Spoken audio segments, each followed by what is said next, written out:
Good morning mga Lods! Kakagising ko lang and ang sarap ng tulog ko. Ang daming nag-iiyakan sa comment section ko. Ganito lang yan eh. Ganito lang yan eh. Ang rason, bakit dinimanda kuno kami ni Trillanes? Kasi daw, inaakusahan daw namin siya or inaakusahan ko daw siyang nagbenta ng West Philippine Sea. Kung titignan mo sa mga videos ko, kung hindi lang kayo tanga at uto-uto, kung titignan mo sa mga videos ko, it's a commentary and reaction sa mga sinasabi niya. And take note, lahat ng mga sinasabi niya, halos lahat doon, accusations din, pansinin nyo. Halos lahat doon, gawa-gawa niya, no?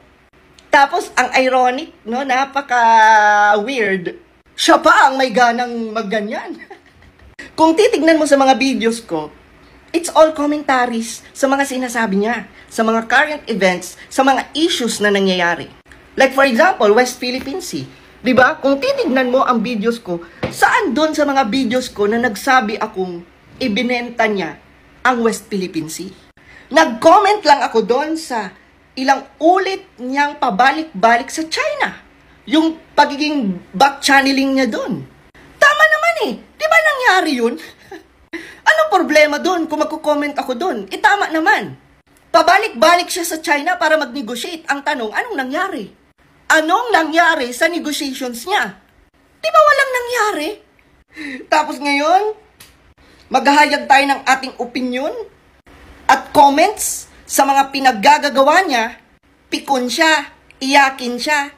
Pero pag siya ang umaungaw, pag siya ang mag-imbento ng kung ano-ano, okay lang, tapos kayo, ang saya-saya nyo. Ano sa palagay nyo? Ganon-ganon na lang, tatahimik kami, matatakot kami? Ay, bakit kami matatakot? Alam ko ang karapatan ko. Magkaiba man tayo ng opinion, pero who cares? It's my opinion.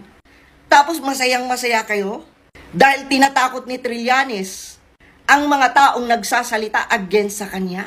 Tuwang-tuwa pa kayo? Yan yung problema ngayon eh. Pag sa inyo, okay lang. Pero pag kami nagsasalita, hindi pwede. At ito pa, nakikinig pala sa akin si Trillanes. Ay, I'm flattered. Alam mo, Trillanes, hindi lang naman ako ang nagbablog at nagko-comment against you. Bakit kami lang? Lahatin mo!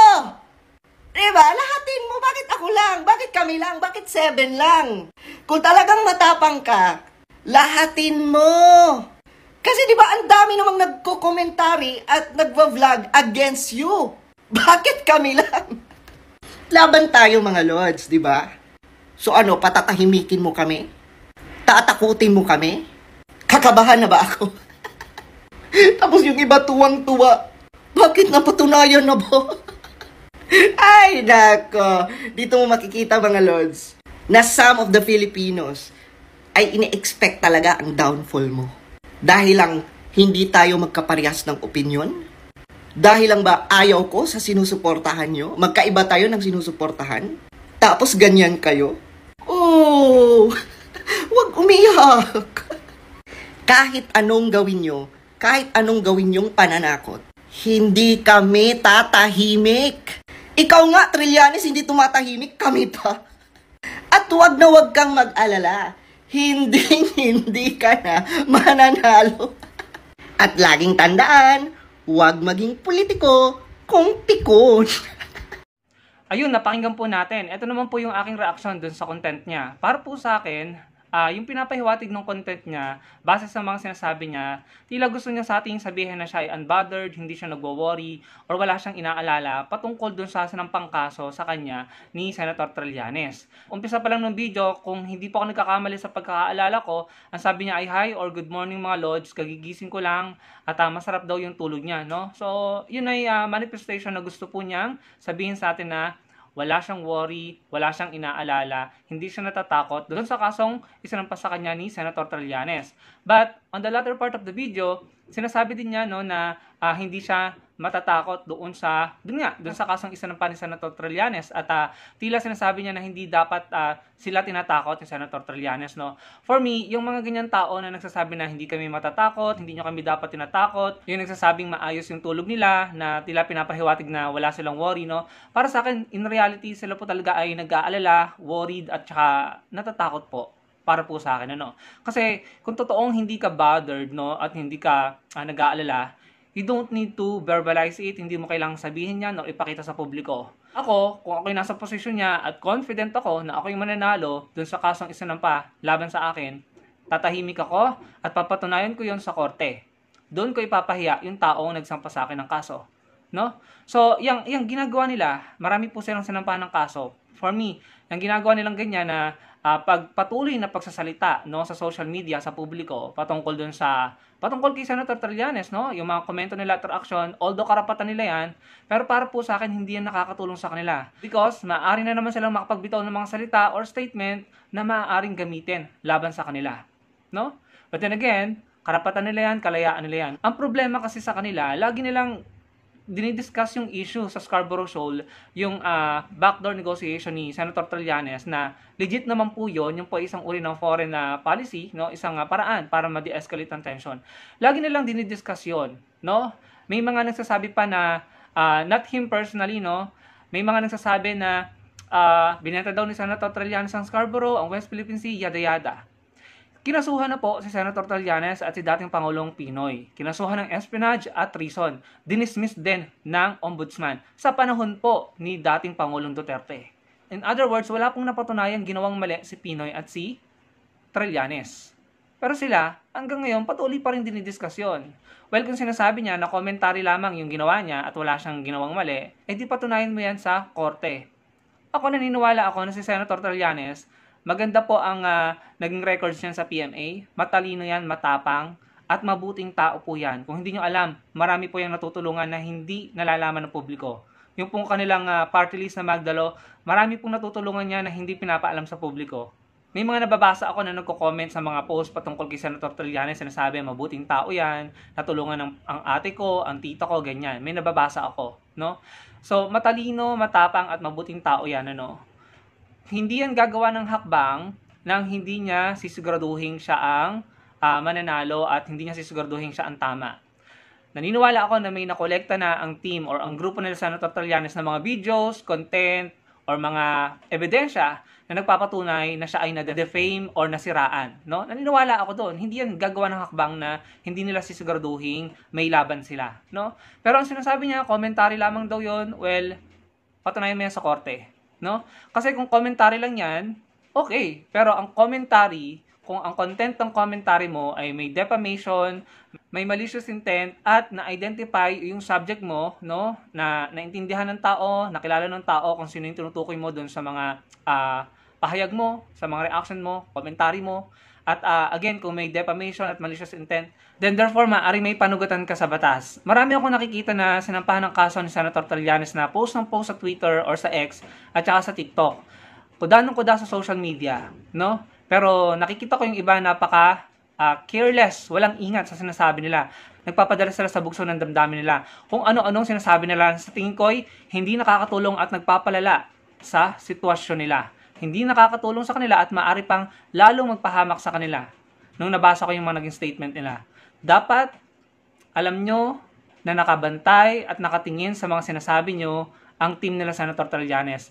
Ang mga sinasabi nyo, yung mga binabalandra nyo sa social media na content, maaari pa rin gamitin yan laban sa inyo. No? Hindi nyo mapapatunayan na kayo inosente sa mga kasong isinampa niya ni Senator Trillanes sa inyo sa pamamagitan ng kakakuda sa social media. Na ipinapakita nyo na kayo unbothered or hindi kayo worried. Hindi nyo mapapatunayan yun. Na kayo walang kasalanan. Sa korte nyo lang mapapatunayan. Well, kung ang goal nyo is kumuha ng simpatya or support, again, karapatan nyo naman yan at freedom nyo yan. Pero itong sasabihin ko sa iyo, Mr. Real Talker aka Lods Chinito, naniniwala ako na may nakuha ng mga ebidensya o content mo si Senator Trillanes na pwede niya gamitin laban sa iyo. Kaya yung ganyang paggawa mo ng content na pinapakita mo na unbothered ka, commentary lamang, patunayan mo yan sa korte. Again, kung yung commentary mo ay commentary na walang dinedefame, walang malicious intent, then good ka. Pero kung meron defamation at malicious intent at identified yung taong tinutukoy mo, then maaring meron kang panagutan sa batas.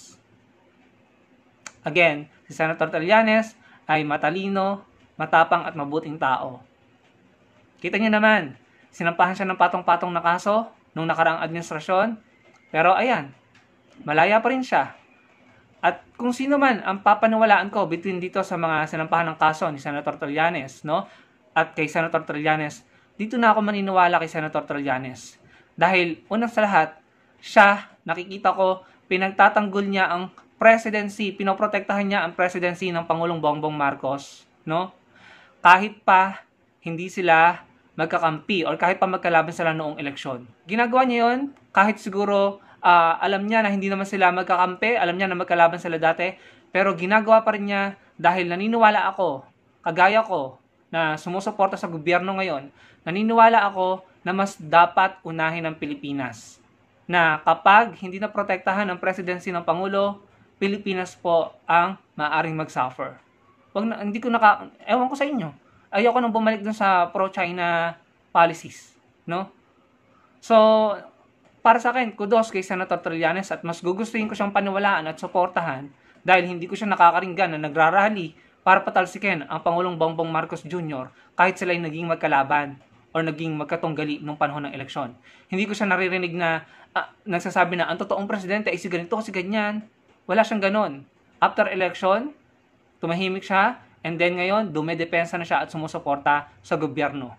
At isa siya sa lumalaban para hindi mapatalsik ang Pangulong Bongbong Marcos. Kaya mas gusto kong paniwalaan si Senator Trillanes at suportahan dahil ang intensyon niya ay para sa bayan.